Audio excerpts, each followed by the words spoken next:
For me, the core of the child's long-term health and happiness is education in human values, which I also call education for love. It consists of four main elements. The first one is teaching the child to connect to his heart, his almighty being, we could say, because this is where all the answers, health, and good behavior already exists. We use, for example, in our workshop, meditation on light. We use songs, storytelling, and also arts to open and deepen this connection. So, for example, I might ask the children and their parents to close their eyes and to try to find an inner feeling of oneness, which means being connected to all that is. The nature, the animals, the people's hearts, and even the suns and the star. And then I would ask them to draw that or to work out with hands a clay sculpture and talk about it. With these activities similar similar to that I've just explained, I get children and adults to focus on pure love. And as many of you already know, what you think, and most important, what you feel, is what you attract. Thus, feeling love, if done on a regular basis, will override our past negative thoughts of whatever it is, aggressiveness, anger, maybe jealousy, and so on, and it will replace it without any resistance with love, which in turn will attract to us more harmonious life, and above all, what we all like, better and more loving relationships.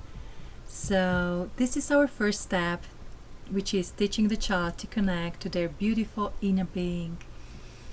And then going next to the list, we'll go to the second one, which is helping the children to transition to a healthier diet, a very important step. Because food is actually information for our mind and body that can either get us lazy, or sometimes even aggressive and sick. Or if chosen differently, it can cure us, it can uplift us, so that we feel light. And we'll go to the third one, the third element of education for love, which is encouraging the child to take on challenging mental and emotional tasks. So what is that? Sometimes we forget that the children come with their past tendencies, some of which may be beneficial, but some of them are not.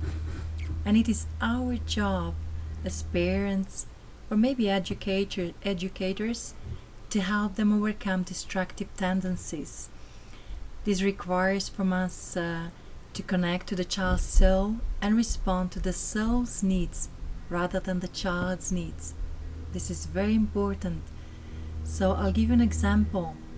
For example, a hyperactive child may violently reject any intent of silent sitting, or what we call meditation, which does not mean that he's not capable of doing it, because once he will be able to experience the benefits of it and feel the clarity and peace gained, he will no longer complain, but rather ask for more.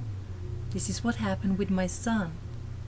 And similarly, a child that has difficulty with concentration should be exposed to, as much as possible, to the task that will foster exactly this capacity.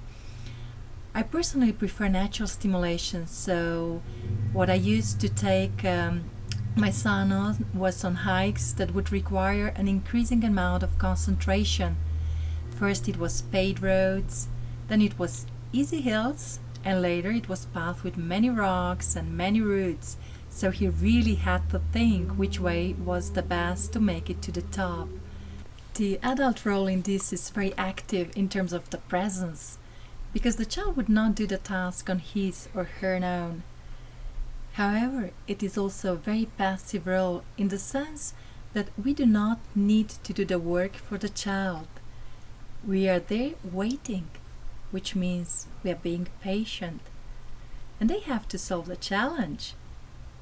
Thus, instead of the child complaining, we would in these two examples continue the meditation as if they were not complaining at all and were completely calm, or have the child figure out the best way of hiking.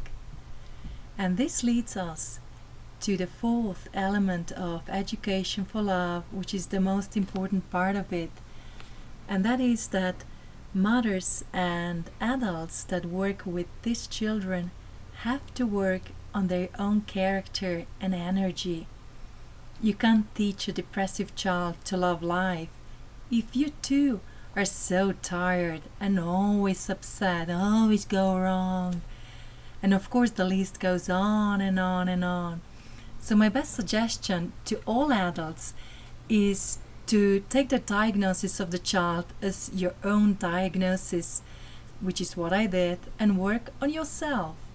So for example, if your child has autism, it may mean that we as adults too need to be more loving and open to the world, the differences.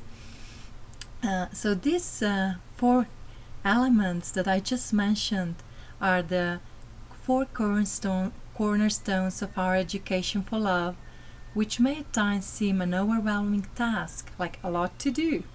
But I suggest to everybody to take it easy too, just a step at a time. And most important of all, try to enjoy it. We do not have to be perfect as we sometimes think we have to be as parents or educators. Just fully open to learn together with a child. That is enough.